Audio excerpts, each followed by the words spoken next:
యేసుక్రీస్తు ప్రియ శిష్యుడైన యోహానుతో నివసిస్తున్న ఆమెను అతను కనుగొన్నాడు.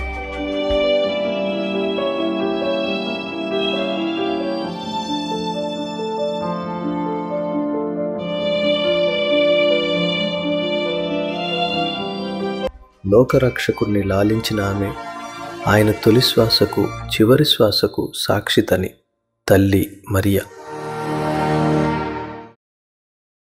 లూకా మరియమ్మ దగ్గరకు వచ్చాడు.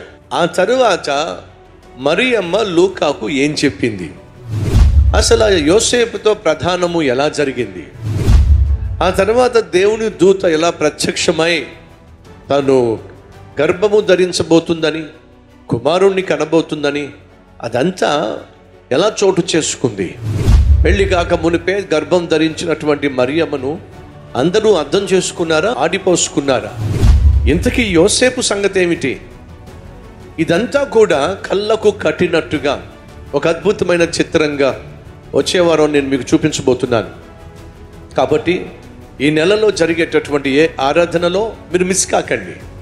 అద్భుతమైనటువంటి సందేశాలు, ఆ సందేశ సారాంశాన్ని ఒక చిత్రంగా మీకు చూపించబోవడం జరుగుతుంది. మిమ్మల్ని అందరినీ కూడా మానక వచ్చే ఆదివారం కూడా తప్పక పాల్పంచుకోమని, కుటుంబంగా వచ్చే ప్రయత్నం చేయమని కూడా మనం చేస్తున్నాను. నంబూర్ కల్వరి టెంపుల్లో ఉదయం 6 గంటలకు మొదటి ఆరాధన, రెండో ఆరాధన 10 గంటలకు, మూడవ ఆరాధన సాయంత్రం 6 గంటలకు మన కల్వరి టెంపుల్ నంబూర్లో జరుగుతున్న ఆరాధనకు మిమ్మల్ని ప్రేమతో ఆహ్వానిస్తూ మీ రాక కొరకు ఎదురు చూసే మీ కాపరి సతీష్ కుమార్.